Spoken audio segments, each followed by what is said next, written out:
Now we see the ECB are going to continue with their stimulus, we'll call it, quote unquote, stimulus. Is it going to achieve the effect, this growth that they're hoping for?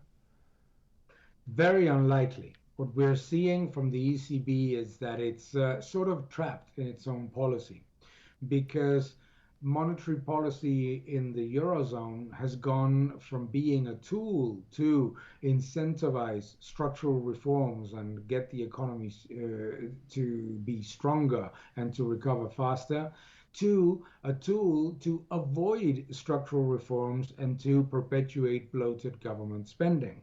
So, one of the things that we're seeing right now is that despite the fact that the ECB is purchasing more than 100% of the net issuances of sovereign borrowers in the Eurozone, uh, yields do creep up.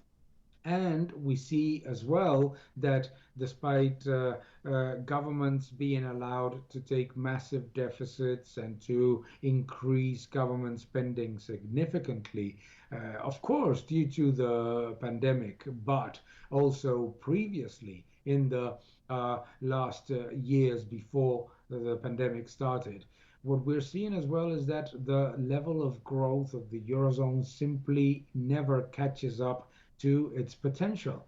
And that's fundamentally because most of the government spending and most of the stimulus is going to zombify bloated budgets from governments that are increasing current spending and refinancing and keeping alive zombie companies. Are you saying that at the current bond prices, it's only the ECB that are buying sovereign bonds in Europe? Is that what you mean by that?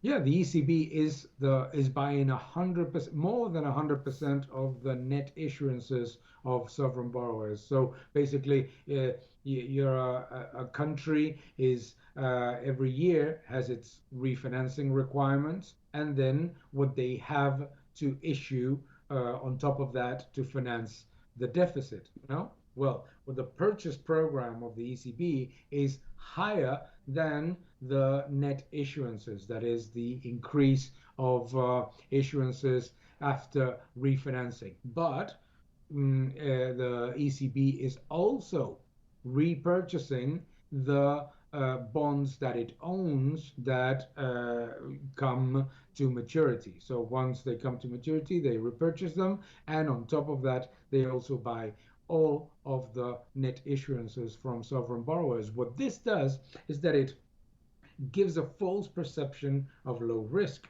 because you see that all of the issuers in the eurozone are financing themselves at negative real or nominal rates, and but that is has absolutely nothing to do with the real demand or the real risk or in terms of solvency and liquidity of those issuers.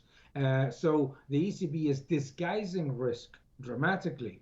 And it's creating a problem because even a very small increase in yields, as we have seen in the past couple of months, a very small increase in yields that still leaves Eurozone borrowers with negative yielding bonds, even in that environment, that there's suddenly an almost risk of a financial crisis. So it's so convoluted and it's so complicated that the European Central Bank is unable to reduce or normalize its purchases because if it did, the yields, the spreads of the yield of the sovereign bonds, particularly of the peripheral bonds relative to Germany and to other issuers, would simply explode.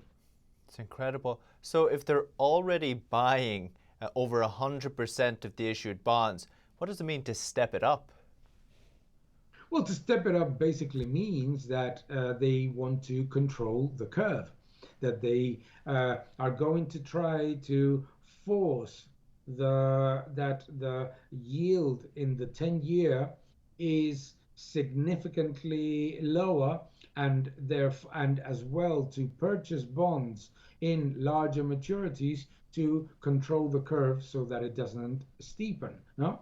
And I think that's basically what they're trying to do.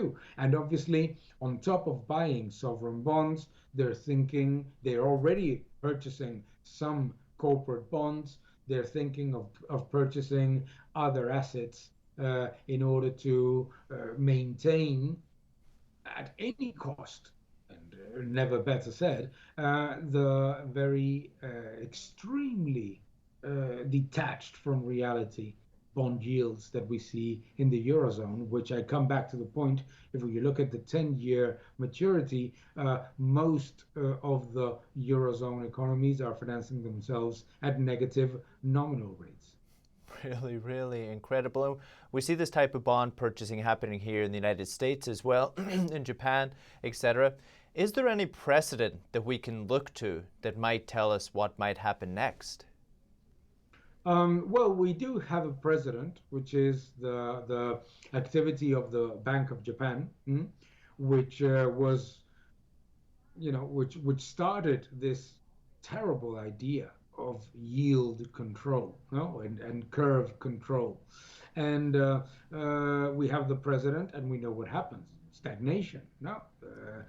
A very large increase in debt, even when there's growth. And because what happens basically is that when governments have no incentive whatsoever to reduce deficit in growth or recession periods, and the central bank is able to continue to purchase those bonds for a few years more, then instead of implementing the structural reforms that will make the economy stronger and therefore much lower deficits or no deficits and reduction of debt, what it's basically doing is incentivizing much more debt, be it in growth periods or not.